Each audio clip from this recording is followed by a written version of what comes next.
Good evening, everybody, and welcome to another edition of Inside the Pigskin. My name is Scott Morgan, Motor City Madmouth, and what a crew we have lined up. We have somebody new joining the team, and I'm going to introduce them in a moment, but let me introduce the crew. Of course, we have Jackson sitting on top of Mel Farr, so I don't know whether we should retitle this whole thing with a kid involved, but Jackson, if you can hear me, understand me, welcome to the big show. Give me that little cute baby grin. That will make sure that every person on the planet has a big smile on their face. So, with that said, off to my right, Candy Ebling. Candy, welcome back. Thanks, Scott. Nice to be here. And Rick Curdy, Mr. Opinion. Yeah, you're going to have a lot today, 2 nights. Hey, Scott. Hey, guys. Hope you guys are doing well. And we'll go to Travis Holmes. No relation to Sherlock. Okay, I had to get that in there. Hey, thank you for having me. We enjoy having you. You're fantastic. And my running back, Mel Farr Jr. and Jackson. Welcome back, Mel. Thank you. Great to be back, guys. And, I'm not very good when it comes to songs, though. I won't say the new kids on the block, but we got the new guy on the block named Michael Semio. Did I pronounce that right? That is close enough. Yes, that's good. All right. Well, I tried. It's been done worse over my lifetime, so that I'll take that. No problem. Well, being a broadcaster, you're not supposed to mess up names. Of course, when I was in college at USF, I took speech improvement and phonetics. But every now and then, of course, con man Michael Conciccio, to me, he makes it easy. I just say con man and be done with it. And this guy loves it anyway. So before we go into the topics, Michael, what I'd like you to do, please, is I want you to give everybody an overview of what you're all about, what you're doing. Okay. Sure. So currently, I'm in the middle of writing a memoir, which is my memoir, which I hope to have in the editor's hands at some point this summer. I've been dragging my feet on this for a little while, and I'm kind of put up or shut up at this point. So that's what I've been doing privately. My profession is I am a healthcare consultant, working remotely for the time being. That's sort of my life. That's about it, really. That's sort of what I've been doing and what I do professionally and what I do personally. Well, that's fine. We're looking forward to your contributions on the different shows that we have here. Sure. Obviously, we wanted to get you on this one here, football. We have a lot of timely stuff. Give everybody an overview of what we're going to talk about. We're going to talk about Championship Sunday, a trio of coaching hirings. And I have something called, which is really interesting, the absurd stat of the century. And if you want to know what that's all about, folks, stick around because this one is really going to blow you away. So, Candy, why don't you let everybody know a little bit about us and how they can reach us and watch this broadcast, please? So if you are watching us, then I hope you have subscribed. If you haven't, that little red button in the lower right-hand corner, please hit the subscribe. We're trying to get to 1,000 subscribers. You never know which one you will be. We also can be reached at southfloridatribune@gmail.com. We do have a website, www.southfloridatribune.com.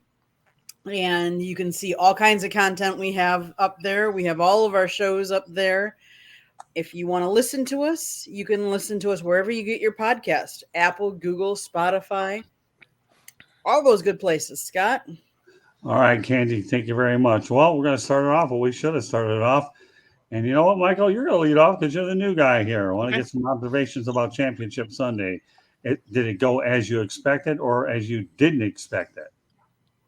Well, I think it went as I didn't expect, just because of some of the injuries that occurred in the early game with the 49ers, and that put them in a distinct disadvantage overall. And that was really disappointing because now you're an underachiever at that position and you kind of overachieve for a period of time. And now that position's lost. And I think, it was very disappointing because I was hoping for a good rivalry there and a good outcome, and it just really didn't happen. I kind of used the analogy at some point during the day where I felt it was sort of like, you're playing in a tennis tournament and you're not playing all the best seeds because they're losing early, and you're just kind of having to play the seed that's in front of you. And that's what it sort of felt like. It felt like I had Philadelphia in that game anyways, just because I thought their line play was going to dominate that team anyways, I thought. And especially with that particular situation and that time, the quarterback situation with the 49ers I still didn't think it had been proven in a big situation. And that was a huge situation. And when that got removed, everything kind of goes sideways for that. The second game I thought was Not very well played, just for different situations. A lot of drama in that game, as it turns out. And unfortunately, you end up kind of leaning on some of the officiating and questioning what took place. And that sort of extended the drama, which I didn't think was really necessary, because I thought the game itself and the position play and the talent on each team would sort of drive that. And it, unfortunately, that again went sideways because of that. So a lot of drama in that game. The score was competitive, but I just didn't think it was a very well played game. So I was overall disappointed in the product that came out of Sunday. Okay. All right. Turn it over to you, Mel. I was actually surprised. Well, not once Purdy got hurt. I was rooting for Philly, but I really thought San Francisco was a better team. And once the quarterback got hurt, that game became not very non-competitive. So it wasn't really good football to watch when you knew that they weren't going to be able to throw the football to be able to keep that defense honest. The second game to me actually was a little bit better game. I wasn't thinking when we did our picks last week, it's hard to beat a team for the fourth time in a row with what Cincinnati was trying to do. And, obviously, they did a lot of talking all week about that being Burrowhead, and really they came out, since Kansas City was actually really kind of lucky to end up winning that game, that game did not go into overtime. But they kicked themselves they stubbed themselves in the toe quite a bit with the penalties. But that was actually the more entertaining game. That's the one that really kind of had you hanging on your seats as to what was going to happen. And it really looked like it was going to go into overtime until that punt return and then the unfortunate penalty at the end. But, a lot of people were making a big deal out of that penalty. Obviously, it's a big deal, but that wasn't the play that cost them the game. There's a lot of things that you could look to that, cost them the opportunity to win. Obviously, the big thing was that punt return, allowing the guy to get that, those kind of yardages on the punt return. But, it was an unfortunate penalty. Still, 45-yarder in that weather was not a chip shot. Right. But, overall, the games, they came out the way that I thought they would. I mean, even though I was rooting for Cincinnati, I kind of felt that Kansas City would win that game. So I kind of bet, I picked with my heart on that one. And I'm glad to see that Jalen was able to advance Philadelphia to the Super Bowl, and looking forward to a real competitive matchup in the Super Bowl. Okay. All right, Travis. Yeah, to everyone else's point so far, it kind of ruined the first game with the injury. Philadelphia then won the game how they had to win the game. You know what I mean, as far as they can win in a high scoring, high flying, game, or they can win in the messy, let's just run the clock out, let's just ball control offense. And that's basically what the game turned into. Unfortunately, when Brock Purdy was out of the game and San Francisco no longer had the ability to throw the ball, they didn't have a need to truly attack that San Francisco defense. It's actually one of the few times, I believe Nate Tice put out a tweet earlier this week that stated that there's only 8 quarterbacks who's ever won a playoff game since 2000 with 6 or less first down passes in the game.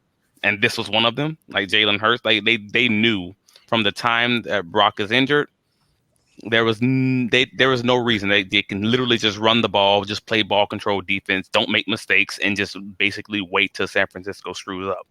At that point, the game became theirs, and it sucks. And the score of the 31 points is sort of a mirage in that way, because San Francisco can't move the ball. They're just again waiting for them to screw up at that point. So I would have really loved to see San Francisco at a full strength or even reasonably full strength at that time. I think it would have been a much more entertaining game. But hey, these are the cards you're dealt, and that's the game we had. So unfortunately, that's what it is. And in that Kansas City game, that was weirdly, as a defense person, I enjoyed that game. It was a lot of for any of you that play Madden, it was a lot of cover 2-man, a lot of basically 2 high safeties with a lot of man coverage underneath for that was for the Cincinnati defense being played by Kansas City, and on Cincinnati's defense playing to Kansas City's offense played a lot of basically doubling on Kelsey and different blitzes and things of that nature, just trying to see basically where Pat Mahomes' ankle was. And it was interesting for me because they kind of just flipped the whole script at halftime and did very well against that Kansas City offense. So for me, watching that whole chess match between the defensive coordinator and Kansas City offense, that was what changed the game. That special teams and that defense saved the game, even though Pat Mahomes is going to be the poster child of the game. So I enjoyed that part. All right, Rick. Well, I had 49ers winning, and unfortunately Brock Purdy got hurt, and that was the end of that because Garoppolo's hurt. We all know about Trey Lance, so they actually had to go to the fourth-string quarterback Josh Johnson, who's played with like 8 teams now, former XFL LA Wildcat. He's a great quarterback, but it's just Purdy was on such a roll, and as soon as he got hurt, and then you hear he's going to be out 6 months. So, and the Eagles, being the good team that they are, they capitalized on it, and they just played smart football and realized they didn't really have to do much because 49ers didn't have Brock Purdy, and that kind of deflated everything they were doing. So I did have the 49ers, but not a surprise. The Eagles, they were at home. Jalen Hurts is a phenomenal quarterback, MVP candidate. So they deserved it. And the second game, unfortunately, it was a good game, but unfortunately, everyone keeps talking about the officiating. It was terrible. It's not lie. The officiating stunk. And that's why I've always said that the NFL needs full-time referees. This is a part-time job. They need to get full-time referees. Right. This game was good, but unfortunately, it's been masked with all the bad officiating that we keep seeing over and over and over again by the NFL, and they do not want to address it. So, but it was a good game, and I had the Chiefs winning that game as well. So I was half right with the Chiefs, and then I was wrong with the Eagles. I thought the 49ers would win. All right, Katie. So I did not really see much of either of the games as we were in Daytona covering the Rolex 24 this weekend. But from what I've heard and from what I've listened to, and one of the things that kind of surprised me is, yes, everybody keeps talking about San Francisco being injured, but not a lot of people are talking about San Francisco's defense, because I thought San Francisco's defense was supposed to be lights out and everybody thought that was how they were going to win the game. And it's not how they won the game. 31 points is a lot of points for a defense to give up, even with a quarterback that was injured. The other game, the Chiefs and Bengals game, that was a passing game. As I look at the totals, Kansas City had a total of 42 yards rushing for the whole game, and the Bengals only had 71 yards rushing as well. I was not expecting that. I was expecting, a little more even, but hey, that's why they play the game, because we all think we know who might win and who might not win, and any given team can beat any given team, and you're not always going to know that the strengths are going to come out and that's what's going to excel. A lot of kudos to the trainer though for Patrick Mahomes. She really, from what I've heard, she's really given him a good regimen to really help strengthen that ankle to get him back at least on the field like he was. All right. I want everybody to raise their hand if they've seen this movie. Okay. Ready? Back to the Future. Mel, you didn't see it? No, sir. Okay. Well, here's why I'm throwing it. Okay. My picks were outright awful. I went with Back to the Past. Okay. And when I say Back to the Past, I picked Cincinnati and San Francisco. Once upon a time, these two played in a Super Bowl 16, which was a high-rated game, and they played Miami. But there's only one little problem. Joe Montana's not walking through that door, and neither is Boomer Esiason or Kenny Anderson. So, you know what? I don't mind eating crow, and I'm eating it tonight. I was outright wrong and was 0 for 2, and I'm not afraid to own it. So I was going Back to the Past and forget Back to the Future. I outright was wrong. period, but at least I survived a Rolex 24 and lasted 30 hours covering the event and was up 40 straight. So I'll take that, but don't expect any prognosticating advice from me if you know what's good for you, because I will not answer any death threats whatsoever if you get it wrong because of me. Okay. So contact me at your own risk. I simply got it wrong. I wanted Cincinnati and San Francisco. And what did we get? Philadelphia and Kansas City. And one little footnote here. Obviously, that'll be talked about over the next couple of weeks. You have two African-American quarterbacks as a major storyline. One of them is going to win. So I think it'll be really pretty cool stuff to see one of those two, Jalen Hurts or Patrick Mahomes. It's a good storyline. So, with that said, okay, let's go on to coaching. So, everybody, I'm not afraid to admit when I'm wrong, and I have zero issue with it. If I'm wrong, I'm wrong. And I was wrong. All right. We're going to talk about some coaches. Sean Payton's going to the Denver Broncos. You know what, Rick? We're going to let you lead off with this one. Well, the Broncos, new ownership. They got the richest ownership. He's the chairman of Walmart. They got lots and lots of money.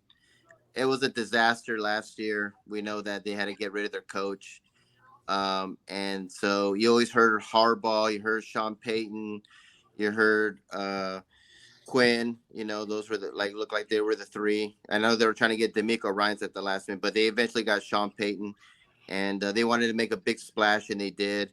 Didn't have to give up as much as I thought they would. But it's a good hire. I think that's where Sean wanted to go from the very beginning. I thought it was the best job out there because you got a rich ownership, great place, just a team. So hopefully he could fix Russell Wilson. That's going to be the next question. Was it really all Nathaniel Hackett's fault, or is Russell just declining and getting old? We'll see. I thought he looked better in the last two games with the interim coach. So it'll be interesting to see Sean Payton back. Let's see what he can do without Drew Brees. Can he make Russell Wilson like Drew? I don't know. We'll see what happens. It's a great hire for them because they needed a home run hire, and that's the home run hire. So good job for Denver. They had to make a big splash, and I think the fans right now are so far, I think, a little optimistic for next season. It can't get any worse than it did last year. Yeah, that was bad. All right, Travis, what do you think? I think I'll agree with 99% of everything that Rick just stated. I think the majority of Broncos fans probably are, optimistic about this hire. I mean, again, this was the guy that the majority of the fan base would have preferred. Also, if you just get rid of all the surrounding issues with the messiness of the hire, everything's probably awesome. Now, of course, because of the surrounding aspects of the hire and, the whole Ian Rappaport versus Adam Schefter tweets and the dueling tweets, we'll call them, it almost sounds like they backed into this hire, maybe like this was their second or third guy. And they kind of just, freaked out and just kind of closed the deal after the demecoryans hire fell through. But again, if you get rid of that and just on the surface and just look at the surface, this is Sean Payton.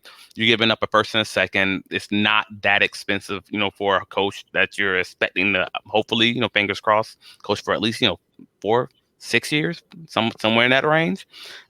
So again, great hire. Let's see if, you're putting all your chips on the table. This is going to be the thing that lets you know whether or not the Russell Wilson thing is going to work.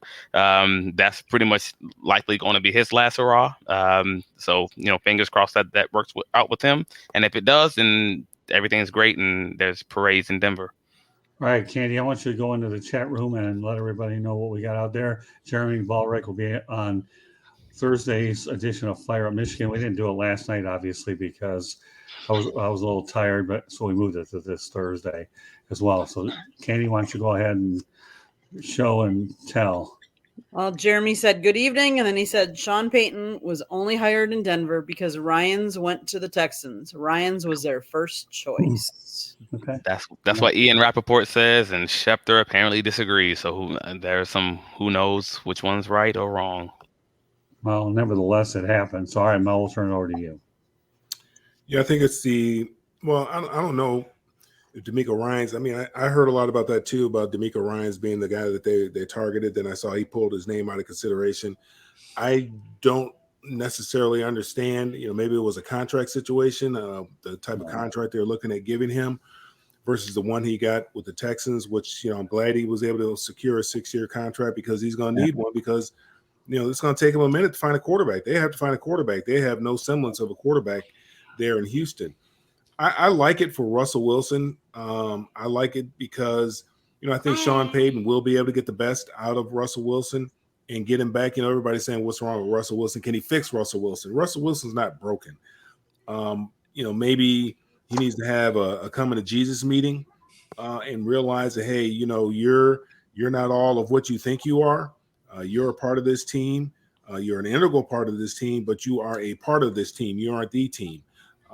And get him back to doing what he was doing when he was when he was a rookie, which is really, 50-50, a 50-50 pass run game. I mean, Russell works better when they have a running game. And I know Sean likes to run the ball. He's very creative about ways of getting the ball to the running backs, and they're creative with ways of getting the balls to the wide receiver where he doesn't have to stand in the pocket so long and take so many hits. So I think it's going to be good for both of them. And I think for the fans, for Denver, I think that was probably the only hire, the one that the guy that they're really hoping that they could secure. Hopefully it works out for him based on the things he did in New Orleans with the quarterback with Drew Brees. I would say that this, it should work out pretty well. Now, whether or not they're going to be able to win a Super Bowl, it's tough. The AFC is tough. Cincinnati's going to be right back there. Buffalo, obviously, they're a little upset, a little angry right now too. Kansas City, they're going to have to deal with them. They think that the Chargers have gotten better with their hire as the offensive coordinator. Jacksonville is going to be good, so it's going to be tough for them to come out of the AFC. It's going to be difficult, but I'm excited for the fans in Denver. Michael? Sort of following on what Mel was saying, I think that's a tough choice for Peyton to go there because the West is tough, right, to come out of there, and also the picks that they gave up to get their quarterback and to get their coach, I'm not really sure how they're going to build that team. That's going to be really difficult for them, and I'm not really up on what happened with the coach who went to the Texans as far as what that deal looked like. I wonder if it was actually not going to be as expensive to Denver as far as picks go and compensation. I don't know how that weighs, but I do know with Peyton going there, that's going to be difficult to kind of build that. And the West is stacked, right? You're going to have to go through all those teams to do something. And, one of the things I had thought of today is, again, following what Mel was saying, I think for the fans and getting people in the seats and keeping them interested and keeping them motivated, this just may be that, right? It just may be, let's sell some tickets. And we're going to try to be competitive, but I'm not sure in the long run, as time goes on, you're going to have to build some players and build some foundation around your quarterback so he's successful. Or he's going to it's going to look the same as it did in the past, where he's not really what he was a few years ago, and that shouldn't be expected. But I also think that, again, following what Mel said, I think there has to have that conversation has to take place with your quarterback as far as what was some of the baggage that came out of Seattle and that showed up last season with him. So that needs to be addressed, right? And I think the coach coming in is probably the guy to do that. But there's some real challenges there. And I'm really curious to see how that works out for them and what it looks like, mid-season as far as what that team and how it's constituted and how it's built. All right, Candy. So I think Denver didn't have any choice. To be honest with you, everybody was so upset with their last coach. He was not proven. He was not proven head coach.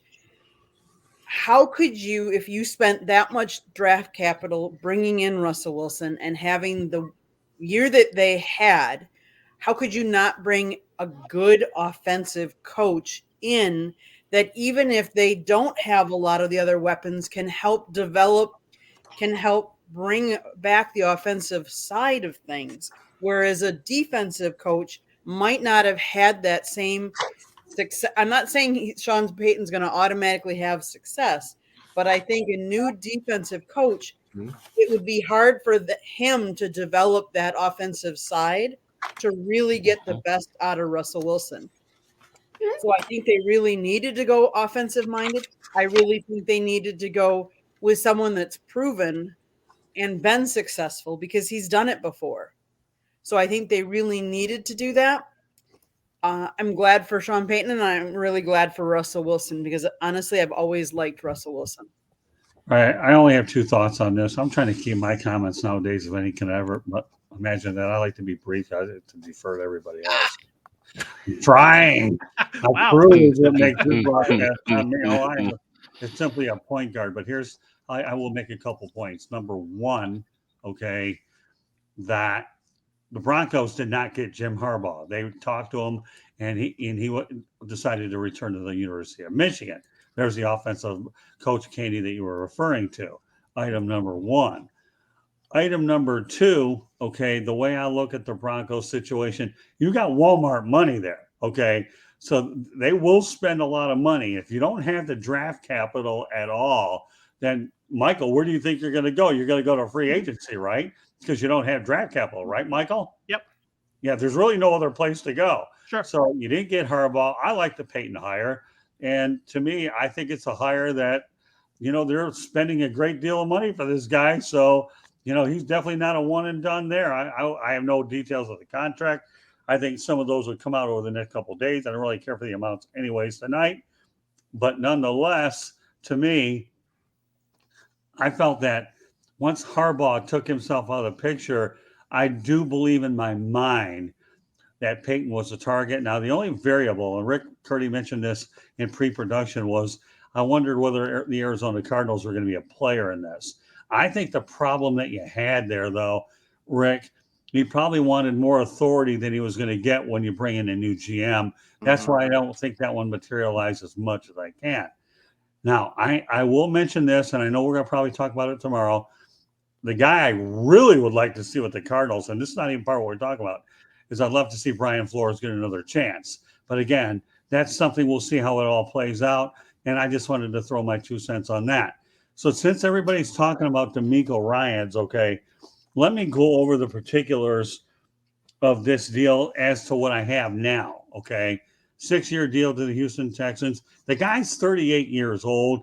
He played there 6 years, and Houston is on their fourth coach in as many years, following the one and dones of Lovie Smith and David Culley, both of who I think got hosed anyway. So you've got a guy who's played there 6 years. He's young. He's energetic. He coaches defense.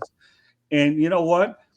They're going to get a quarterback because only picked second anyways. Lovie Smith didn't mind hammering them on the very back end winning that game. You're going to get a quarterback at no matter what with the second pick. So to me, the key for demecoryans will be to find a good offensive coordinator. But I just pray that he's not a one and done, because I know critics that talk about the Houston Texans, okay, to me, we're saying, please just don't go there. It hasn't worked out well with the last couple of minority hirings, and the numbers speak for themselves. So, but that said, I've said what I want to say in demecoryans. So what I'm going to do is turn it over to the crew again. And Michael, you know what? I'm going to start off with you this time. Okay, Michael, go ahead. What are your thoughts about demecoryans? I like that choice. I think that's a great choice for the community. I think it's a great choice, especially some of the PR that's come out with that team lately, right? So the situation with Watson and them having to move on, I think that's a great choice for them, and kind of hitting a reset for the organization itself. He's a young guy. I was actually pretty excited to hear that today, that actually took place in some of the other political moves that were going on with other teams and other decisions. So I really like that. I think that's again, kind of resetting themselves as an organization and trying to do some of the right things and start making some of the right choices where that has been in question in the past. So I'm really looking forward to that team as far as the decisions that they can make. Now, they're a bunch of years away from trying to do something really strong and really legitimate going forward. But that, when you start building your organization, you start building your management team, it has to start there. So hopefully his decisions that he's going to make for that organization going forward are sustainable for them. So we look forward to that too. Yeah, I think the Houston Texans, there are 11-38-1 over the last few years or so. Mm-hmm. So in my opinion, okay, he's got everything to gain, and there's not much to lose because they've lost everything anyway. So what's the difference? And I think that's the Denver deal too, right? He's not going to go there because there's all that expectation and that pressure, right? So to your point, we're starting kind of from some zero here, so let's go. Good point, Michael. All right, Mel, take over.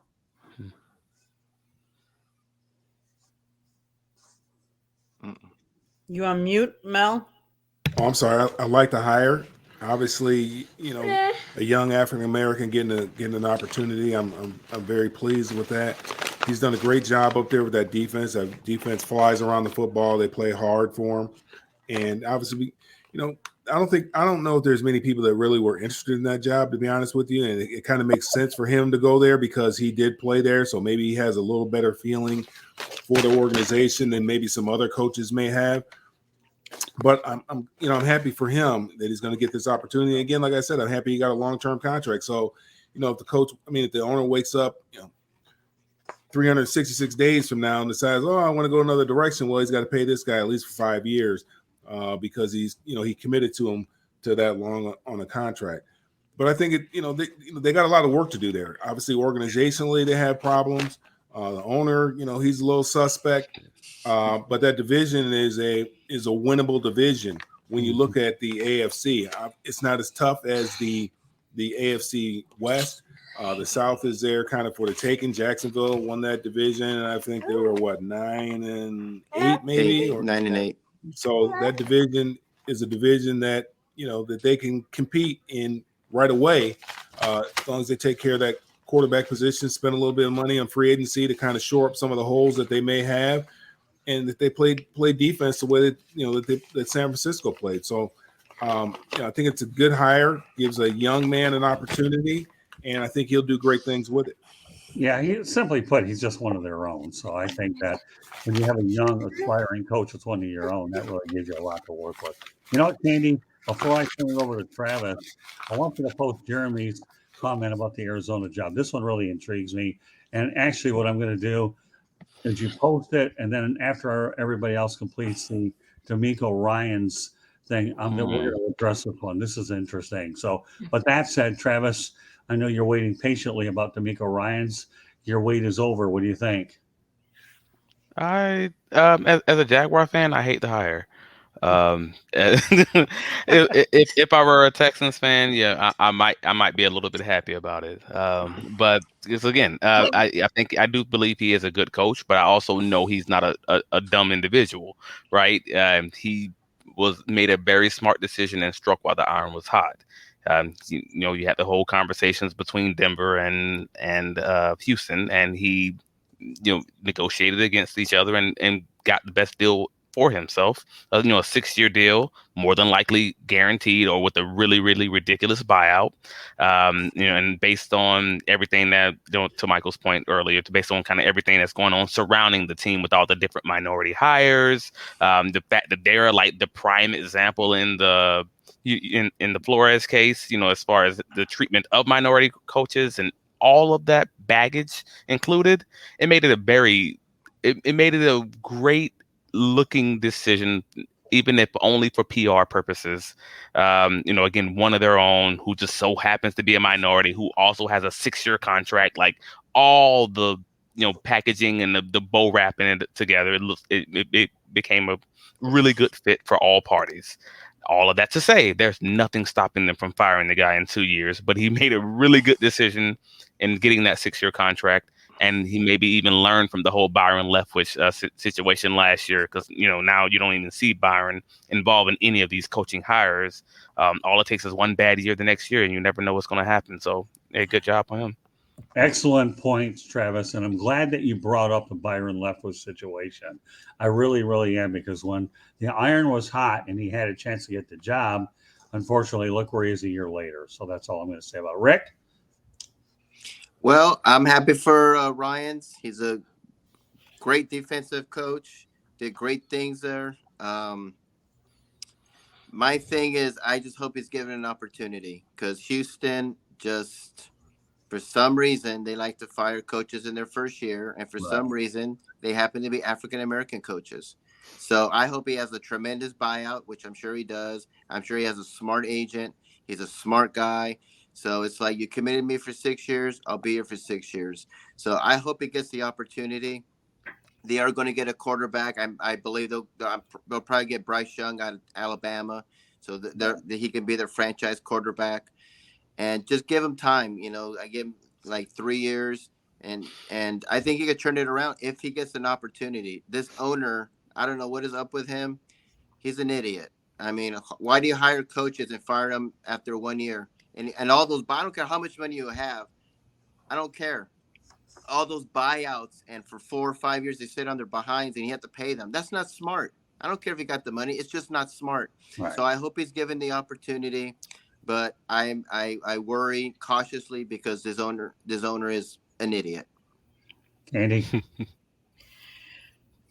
I think it's a good hire. I think it's also kind of a fan favorite hire. Like, let's face it.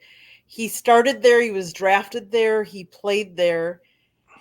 I think it'll re-energize and maybe reignite the club and the fans. And I think that's probably what they need right now after going through.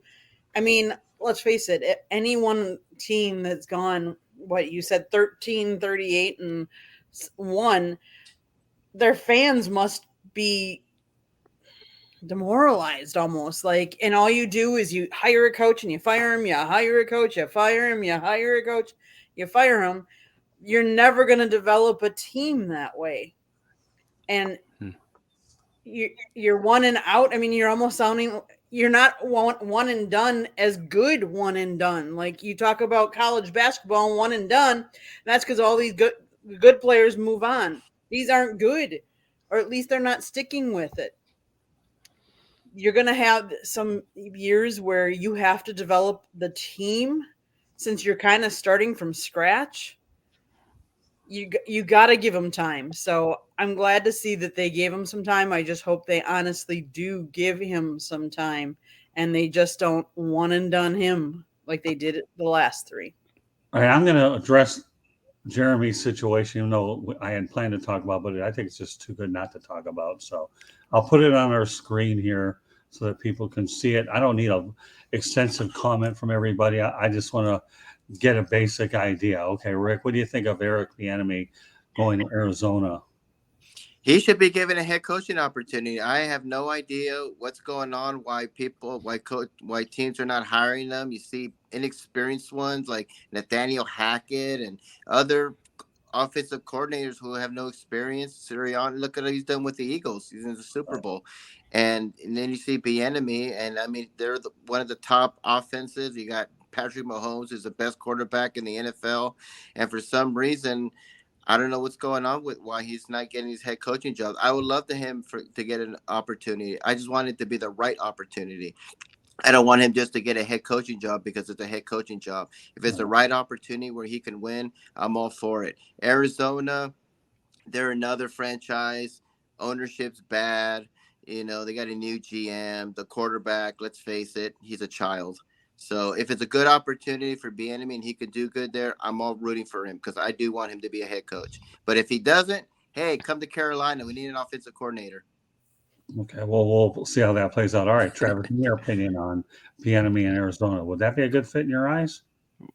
I mean, I guess technically a good fit. But if I'm real, and I don't think you brought me on here to be fake, he'd simply be another situation where I feel like another black coach is going to get hired and get fired within 2 years. I don't think it's really it may be a great situation because it's a head coaching job and he hasn't had one. Right. I mean, that's just to be clear, but in reality, do I think Arizona as a team, as an organization, based on the resources that they actually have, based on the injured quarterback, et cetera, do I actually believe that they're going to give him that full, let's say 3 years, a 4-year time frame to get, his offensive situation right? That's a whole nother conversation. And that's the piece that I don't fully trust. But yeah, sure, they may absolutely be waiting for him and maybe he takes it, maybe he does well and everything's, hunky-dory, but do I have that true confidence in it? Not necessarily, because again, you have a injured quarterback and I'm not even sure who that backup quarterback is in Arizona, if I'm honest. And what do you do with that? So basically, your first year, is it done? Or you're already into year 2, and you're hoping that in years 2 to 3 that they gain the new offensive system? That's a lot. That's a lot to put on any first year coach. What do you think, Mel? Jackson? Whoever wants to answer the question. I mean, I'd love to see him have that opportunity. Usually, when head coaching jobs come available, it's because there's something that's gone wrong. There's a lot of things that have gone wrong, whether it's ownership, front office, or your quarterback position. And, they got a new guy in the front office now, new GM there. Obviously, they have a situation at quarterback right now with Kyler being injured and also being able to manage him. Everybody wants the new shiny toy for the head coach, who has the most creative offense and so forth and so on. The key is, somebody's they have to be able to lead men. You want a leader of men. And if Eric Bieniemy is a leader of men, then he's going to get the most out of those players, and he's going to maximize that opportunity. I think he's earned the right to see if he can do that. Just look at the situation with the Denver coach. He may be a good X and O guy, but he was unable to lead those men. He was not a good leader of men, and he lost that locker room. And somebody brought up Byron Leftwich, and I'm glad you brought him up. I hope he gets another opportunity because, look, Kellen Moore, he was out of a job for 30 minutes before he got the San Diego job. Byron Leftwich, nobody seems to be interested in hiring Byron Leftwich right now.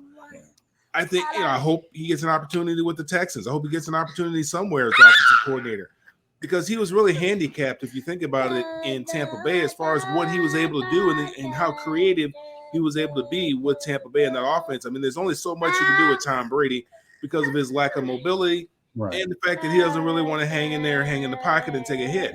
So you can't really blame the lack of scoring, the lack of effectiveness all on Byron Leftwich. You have to look at what the cards that he was dealt. I don't think that I don't think that him not taking the Jacksonville job was a bad thing. Last year, it didn't feel right for him. He decided to come back. I don't fault him for that. Right. I just hope he gets another opportunity, and I hope his name gets back in those circles again for a head coaching job, because I think he's a leader. I think he's a good leader of men. I mean, I watched Byron Leftwich play for a long time since he was at Marshall, and they had to carry him down the field when he messed up his ankle. So I'm looking forward to see what happens with him this offseason as well. All right, Michael, what's your take on this? So I think we're all kind of saying the same thing, right? So these jobs are pretty complex. The situations are very, very complex as far as someone stepping in. And the Arizona job sort of feels like all the other jobs, right? Where you have new management coming in, some real uncertainty with the ownerships as far as those kinds of decisions being made at that level, and how it's trickling down to the coaching decisions and player personnel and things like that. So, none of these decisions are easy. Yes, I would love to see both ex-players and coaches get opportunities to perform, to see where they actually are, instead of having that discussion. And to follow up on everyone else's point here, I think giving the right shot, make sure they have the right time, be patient with this, because it's not something that can get fixed overnight, right? Because things are broken, right? So as I'm following up on all these discussions and comments, is something was broken as to why we have to make a change. So to really come back in and try to fix these things immediately is not realistic. I think we can all agree with that. But the problem is that ownership is just impatient, right? They want something immediately, and that's really difficult for a first-time head coach to actually come in and take it on. So, as this plays out in the offseason and the personnel decisions that are going to be made, more opinions are going to come out as far as if they're the right person or not, because they're going to be judged on everything that happens from, what day it is for them. And that's going to be really difficult. It's a lot more pressure coming in from a coordinator position as to a head coach, where all those decisions are coming as a default to you. So it's a brand new world for all of these men that are taking these positions. And yes, I want to see those other coaches get opportunities so they can prove themselves and just see where it lands. So, the NFL has, as not to get off topic here, but the NFL trying to make sure that we're all talking about the NFL every single day of the year. This is where that trends, right? It's those storylines that are now impacting in between now and the Super Bowl and the NFL loves this, right? So it's just more content for everyone to kind of sink their teeth into. So it's good for them and it's good for us as far as having content to actually discuss. Okay. Candy, what are your thoughts about this? I'm going to agree with everybody else. I mean, coaching in the NFL is not an easy job. And I think when you are looking at what they have previously done, you have to look at the package as a whole. You can't just look at one game or one play, or did he call this? Did he call that? You have to look at who looks at the players that they're coaching and who brings out their strengths. Mm-hmm. Because that's really what you need to do, is you need to bring out the strengths of the players that you're coaching. All right. You know why I waited last to listen to all of you? Because I have a pretty interesting perspective that I think I really want to share with everybody. Okay. I don't know why. They give Cliff Kingsbury how many years? Like 4 or 5 years. So they don't lack patience there. So for some crazy reason, and I don't even know why, in our industry, Mike, you probably know this, you have to follow your instincts a bit too, right, my friend? You do. Yep. Yeah. So I would think that Bieniemy going to Arizona would be a very intriguing hire.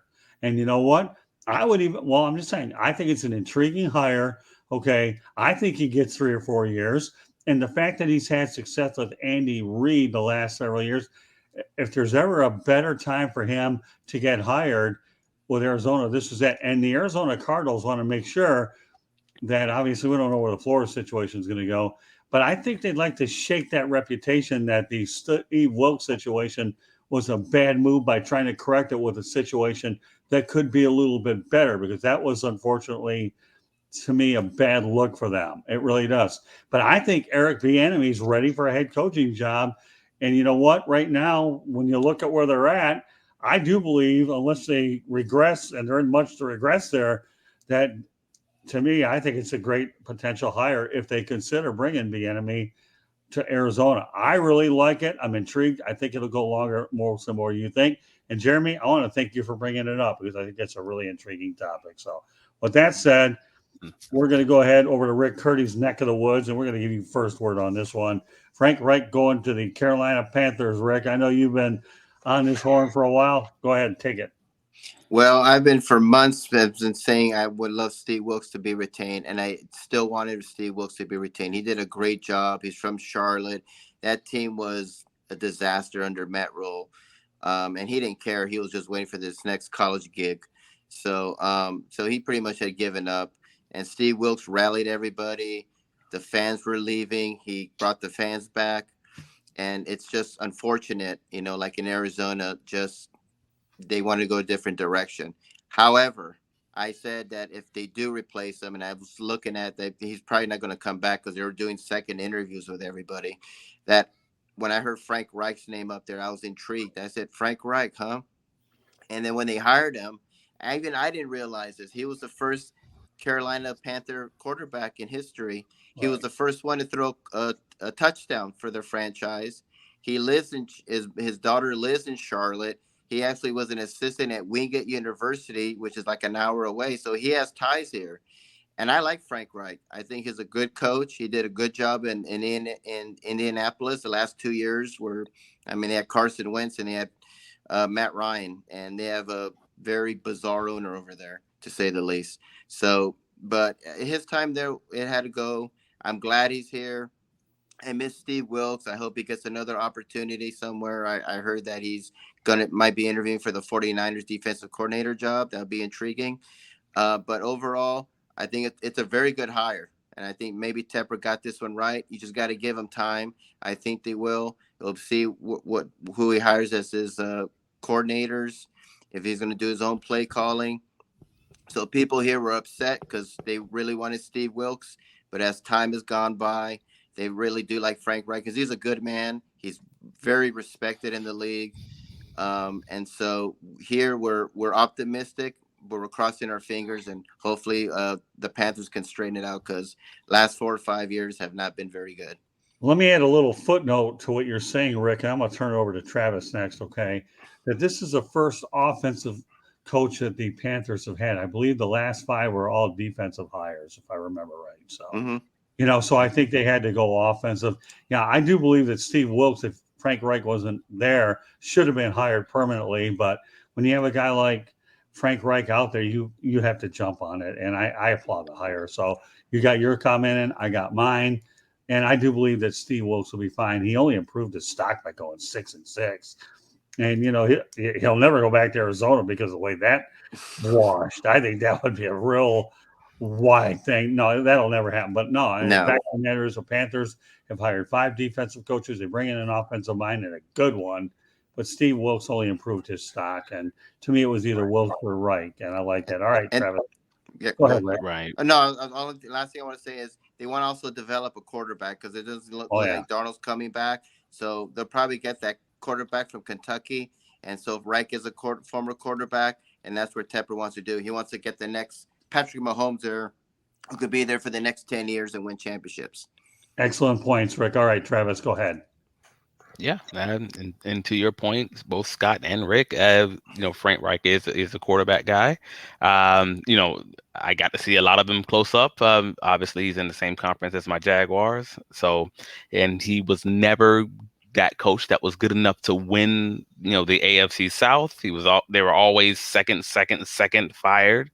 In his 3.5 years, coaching the Colts in the AFC South, we could never truly, win that conference, even though it wasn't really a difficult conference. Right. But he is a solid, 500 coach, even with average to below average quarterback play, which as it currently stands, that's kind of what's on the Carolina Panthers roster. So, I mean, that makes total sense in that way. And unfortunately, you always knew Wilkes was kind of interviewing from behind that kind of from a disadvantaged spot.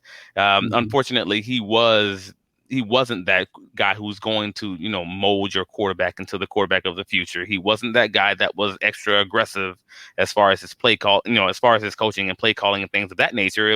He's a conservative guy who tried to win games in the run the ball, play solid defense kind of fashion. You kind of had to with the quarterback play you have in Carolina, last season. So unfortunately, that kind of put him behind the 8 ball when you're going up against a guy like Frank Reich. So you kind of saw that writing was on the wall as soon as it was between those two. Fingers crossed. It's a great, let's say fingers crossed for the Carolina Panthers fans that it's a great hire for him. I'm coin flip on it because again, I think he's basically a solid coach who's going to develop your guys. I don't know that he's this incredible coach, but if that's not the goal, then hey, he's a 500 coach or better, average NFL hire. Cool. Maybe he won't, flame out, and that's still positive. Yeah, the only thing I'll say though before I turn over to Mel is I don't think you could have gone wrong with either hire Wilkes or Reich, and that's all I have to say. All right, Mel, I'm handing it off to you. Yeah, obviously I would have liked to seen Wilkes get the job. I think Tepper probably, wanted a guy with head coaching experience. Even though Wilkes had maybe some successful head coaching experience, but I think Wilkes, if he would have gotten the same, he's going to have the same resources that Frank Reich's going to have. Now he was fighting with one hand behind his back when he got the job. You traded away Baker Mayfield. You got a quarterback, Sam Darnold, who's coming back from injury. Then you have the guy that was in the USFL or whatever, who was a quarterback. PJ Walker. Yeah, PJ Walker, who was the previous coach's quarterback at Temple. So he's playing with one hand behind his back. And, everybody talks about, need a quarterback, need an offensive-minded coach for this or that. Need a leader of men. He showed he could lead men. Men would follow him. You can get somebody to teach the quarterback to play the position. That's why they have a quarterback coach, right? Or offensive coordinator. He can teach the quarterback the position. You don't have to be a quarterback guru, or you don't need to play the position in the league to understand or to get the best out of that position. He's also, because he is a defensive-minded coach, he's going to make sure that the quarterback he's going to keep the quarterback in the safe, in the best position, kind of like Ron Rivera. I mean, Ron Rivera wants to run the football. That's what he wants to do. Well, you protect your quarterback when you do that. Right. When you run the football. Ron Rivera is a little more conservative. Wilkes was very conservative as well because he's protecting the quarterback. Right. As you get your quarterback and you get a little bit more comfortable with your quarterback and he becomes a little bit more comfortable in your system, then maybe you can, loosen the reins on him a little bit and allow him a little more freedom. Maybe, maybe you're not 45% pass, 55% run. Maybe you go 50-50. Maybe you go 55-45, swing it the other way. But, the best offense is good defense. And, protecting your quarterback, that's what Wilkes was doing. Now, we'll see what Frank Reich is going to do. When he had a decent quarterback there in Indianapolis, he was able to do some stuff. But again, it's not about, an offensive guru, or it's about being able to lead men. So we'll see how these guys will respond to him coming up the next few seasons. All right, Michael. I really like the hire. I think it's a great hire for the organization. And to follow all these points, stand-up guy, right? And has respected as a player as far as going back into college and what he did in college and leading some of the great comebacks as a player in college football and professional football. And I don't think they could go wrong there. If they had gone young, that would have been a real issue as far as bringing somebody in who had no experience. Kind of keeping the guy that was there before, I could see that being a PR move, but I think when you had Frank available, you have to go in that direction. I think that's the right move to take for their organization. Again, trying to build structure, right? You want to build a really good foundation. You want that guy making your decisions for your organization.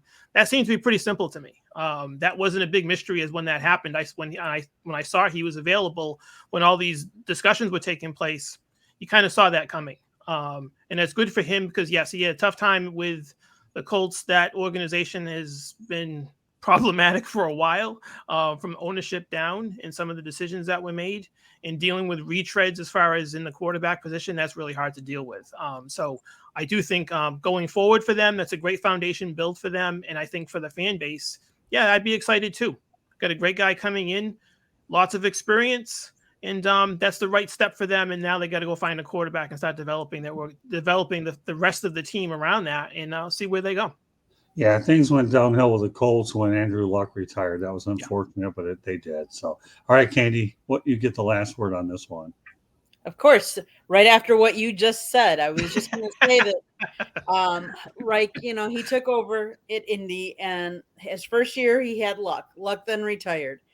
Then what did he have to do?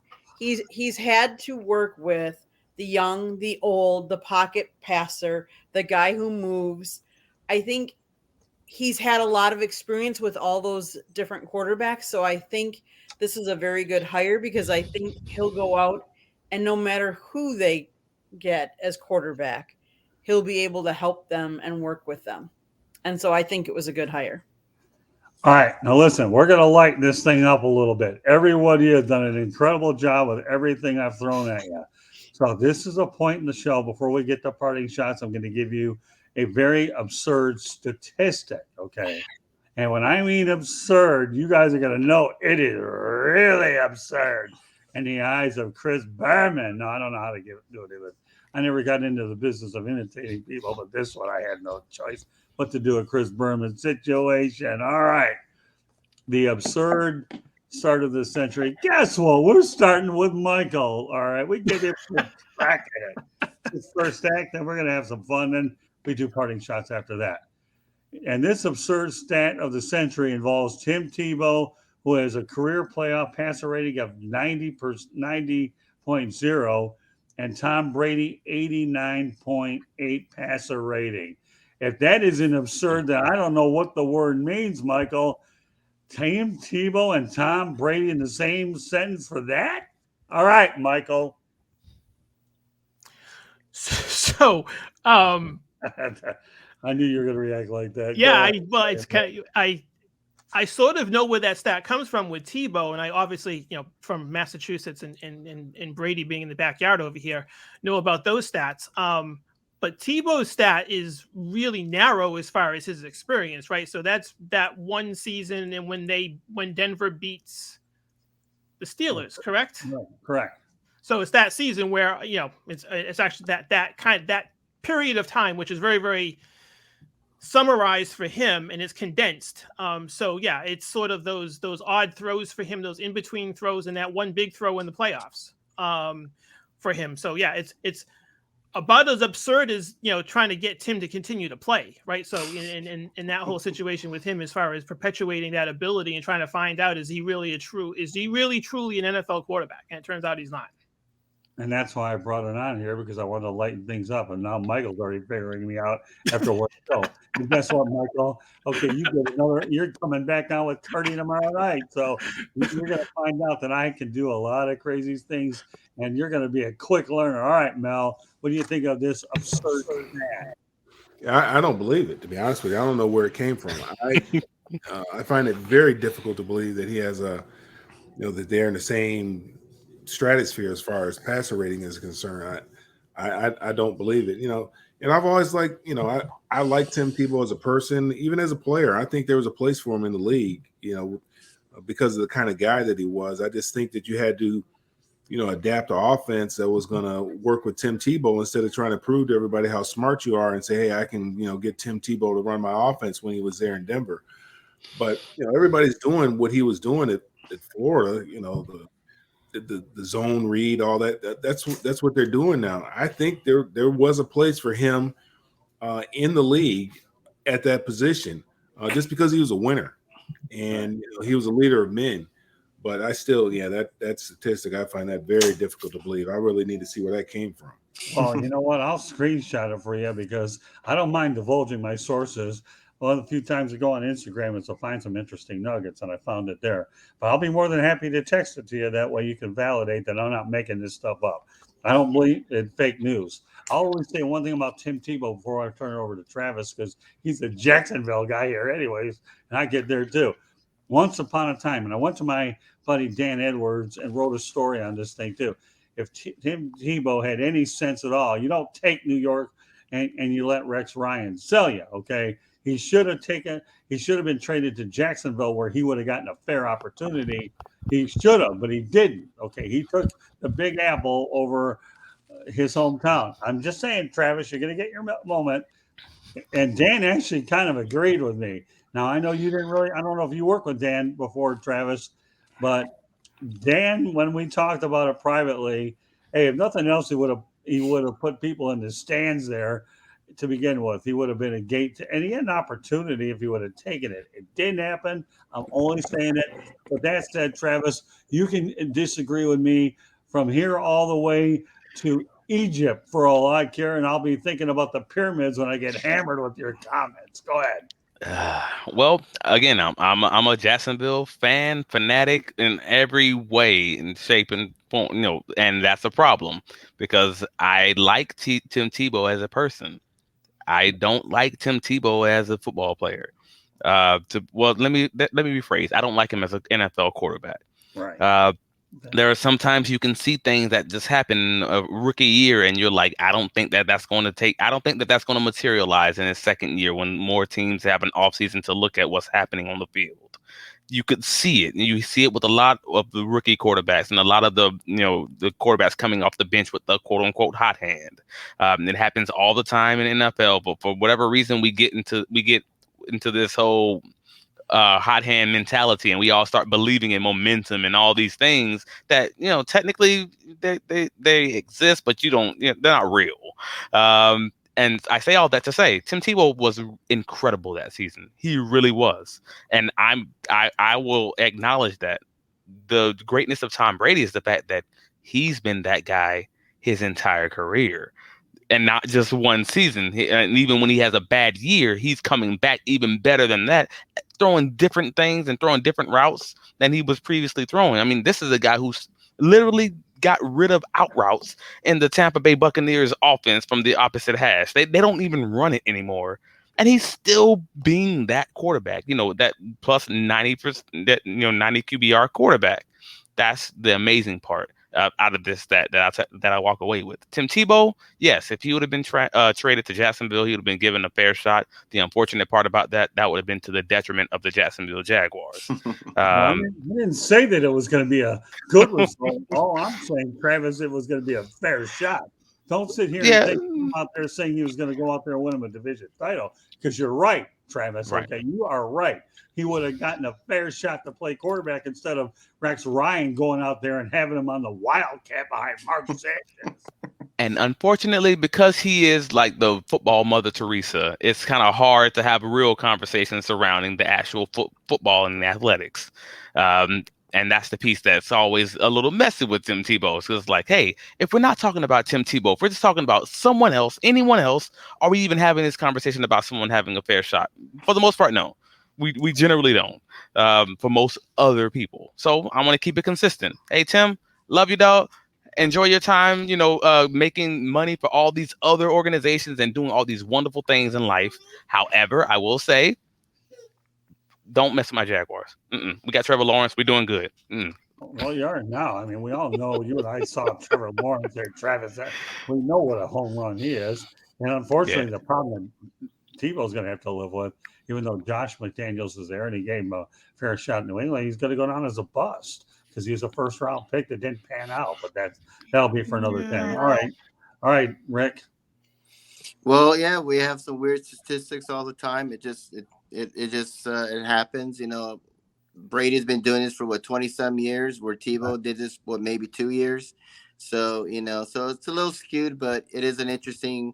I mean, this is the same quarterback had 2 completions and won a game. So I mean, that's what makes Tebow interesting. He's this enigma, and he was an enigma. I think he was actually ahead of his time, because now you see this running quarterbacks doing all these crazy things, and he was doing that. So he's kind of ahead of his time. But I think what hurt Tim Tebow is that he just always wanted to be a quarterback, and he's a great college quarterback, but in the NFL he just wasn't. And that was the difference. If he decided to say, you know what, I want to play in the NFL. If they made him a running back, he would have been the next John Riggins. This guy was huge. He ran fast. He was big. He was strong. I think he would have been a great running back. But unfortunately for him, he wanted to be quarterback, and he just wasn't a good quarterback. He had that ball so low where they could just strip it away.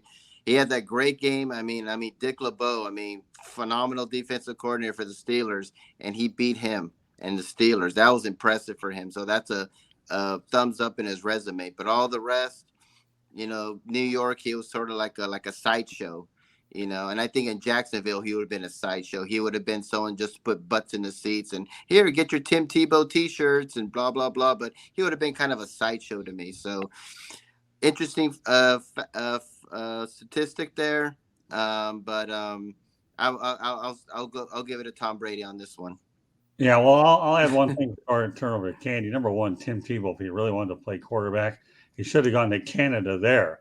You ever heard of Warren Moon? Worked out pretty well, okay? And who else did you have in there? Doug Flutie. There are a lot of quarterbacks that come out of Canada that ended up making it to the NFL because they got reps. So he didn't want to go to Canada north of the border. I get it, but that would have been an opportunity to play pro football. Warren Moon, I think, is by far and away one of the best. Could have gone to the XFL or USFL too. No, he didn't go in there. Go to Canada. They go far and wide, and they produce a lot more than those other leagues that keep trying to get it right. All right, Candy, you got the last word on this one. So, Scott, can you repeat to me what their passer ratings were? Yeah, I sure can, Candy. 90 is a number for Tim Tebow, who, by the way, was recently elected into the College Football Hall of Fame, and Tom Brady, 89.8. So that's interesting. I mean, stats can be whatever they can be. I mean, you can skew stats. You can do whatever you want. I'm going to throw one at you, though.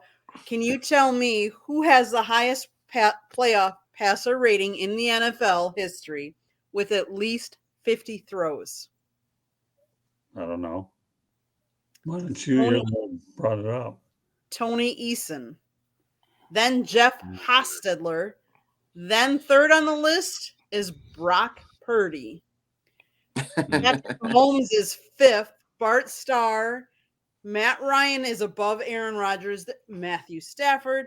All of those guys have over both Brady and your guy.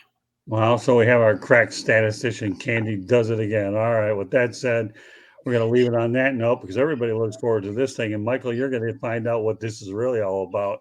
We're going to let you wait a little bit so that these other ones can show you. All right. You ready? All right. Parting shots. I'm going to lead off with you, Candy. What? Yeah. Why not? Okay. So my parting shot is There are two quarterbacks in the NFL that have played a long time that are both contemplating retirement or not retirement. And we all have talked about them, Tom Brady and Aaron Rodgers. I wish the media would leave them alone for a little bit, give them time to actually think about what they want to do before they make a decision. But to both of them, don't wait too long to make that decision, because the teams that either you're on or you're thinking about going to need to make plans and figure out what's going to happen, because both of you carry pretty good sized contracts, or you're going to negotiate a pretty good sized contract. Let's face it. You're going to demand a lot of money. Your teams that you're either going to play for need to be able to figure out what's going on. But media, stop asking Tom Brady every time you interview him, talk to him. When he's ready to give you the decision, he's going to give you the decision, and not before. Okay, fair enough. All right, Rick. Well, we talked about Jim Harbaugh, and the tale of Jim Harbaugh continues, and he'll continue again. I just wish Jim Harbaugh would just tell people, you know what? If you want to go back to the NFL, Jim, go back. Stop wavering back and forth, because let me tell you something. If you were trying to recruit me to go to Michigan, I would not go, because I would say, I will give you my commitment, Jim. Will you give me yours? Because every single year we do this all the time with Jim Harbaugh. When is he going to go back to the NFL? When is he going to go back to the NFL?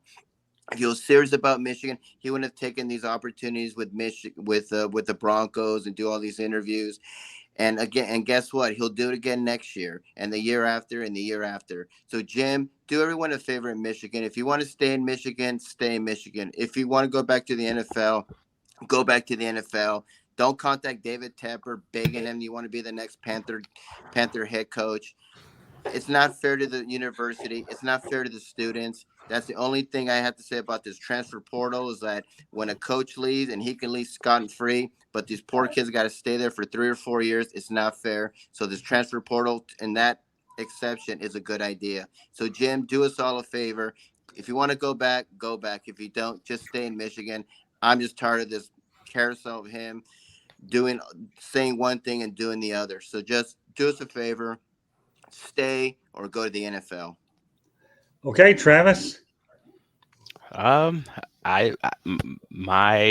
issue for the day, I can't even call it an issue, because I projected, you were all here last week, I projected that Kansas City was going to beat Cincinnati, and the reason I projected that Kansas City was going to beat Cincinnati was none other than Kansas City has a better coach. And I am not a Zach Taylor guy. I have never been a Zach Taylor guy. I've always thought he was a handicap on the Cincinnati Bengals offense. And I think this Kansas City Cincinnati game kind of proved me right on that one. I don't know how you play a Pat Mahomes team and you only run the ball 13 times with your running backs. One of your running backs averaged 4.4 yards a carry, and you still only run the ball 13 times in a one possession game for the majority of the game. That is the wildest part of that game. There was multiple series in which they just refused to run the ball, and it was something that we all walking into the game knew was a weakness of the Kansas City Chiefs defense. They played the majority of that game. Nearly 50% of the snaps were in cover 2 man coverage. And for anybody who plays Madden, you beat that defense by running against it. You just that is what you do. This is high school, kids in middle school know this. Hey, you run against this defense. And this is an NFL coach who was just like, no, I have better guys. We're going to pass into this pass strength defense. And I'm just like, oh, okay, cool. So he's not the reason they lost, but they were absolutely playing a football game with one hand behind their back. And that hand is their offensive coordinator, head coach. So hopefully he'll think about that the entire offseason and maybe, be better next year. I kind of doubt it, because that's kind of who he was last year. But that's what we got. What do you have, Mel? Well, unfortunately, over the weekend, I think it was Friday or whatever, we had the release of the Tyree Nichols video. And it goes back to what we talked about with Colin Kaepernick, or I've talked about with Colin Kaepernick for a long time, that it was never about the flag. It was about the things that happened under the flag. And it's not even necessarily a white-black issue or race issue. It only becomes a race issue when we are the presumed offender. It's a race issue. It's always a black offender, and it doesn't necessarily matter who the officer is. It's a black offender, and the way that they did this, guy, is just it was heartbreaking. I really didn't want to watch the video because I'm kind of, we deal with this on a day in and day out basis. We kind of know what the deal is, and just kind of tired of it. That we're still here. We are in 2023, and we're still dealing with this kind of stuff. Somebody lost their life senselessly. Didn't have to happen. There was no need for this to happen whatsoever. And a young man lost his life. A mother lost her son. A child lost their father. Over, we don't even really know what it was over. And it's unfortunate, and it breaks my heart. I told my daughter's boyfriends, man, that you guys got to be careful, man. I mean, you have to over comply now. It seemed like this young man was complying. Now you have to over comply just to make sure that you get home. And it was very upsetting to me. And especially when they talked about when they compared it to the Rodney King video. And I remember the Rodney King video. And that's the first time that America got an opportunity to see the things that black people have endured and been talking about for a number of years. And to say it was worse than that video, and I didn't watch all of it because I just couldn't. I didn't want to see a young man go through that. And unfortunately, we've made some strides, but it shows that there's a long way that we have to go as far as policing in the urban neighborhood where you have brown and black individuals. All right, Michael. So it's pretty tough to follow that, but I'll try. So last couple of days, the NFL kind of showed their true colors, right? What they're doing with the Pro Bowl and who they inducted today to play in the Pro Bowl. And really moving the Pro Bowl is sort of this gimmick all of a sudden, right? And I think they're following what the NBA is trying to do with the All-Star game and how they're going to score the All-Star game. So I'm very disappointed that the creative side of the NFL and the NBA and to somewhat the NHL has done with their promotion of their All-Stars and not really giving them the opportunity to show what they are and produce on a platform that they're used to performing on, right? Inside, we're going to try to create a scoring situation in the NBA.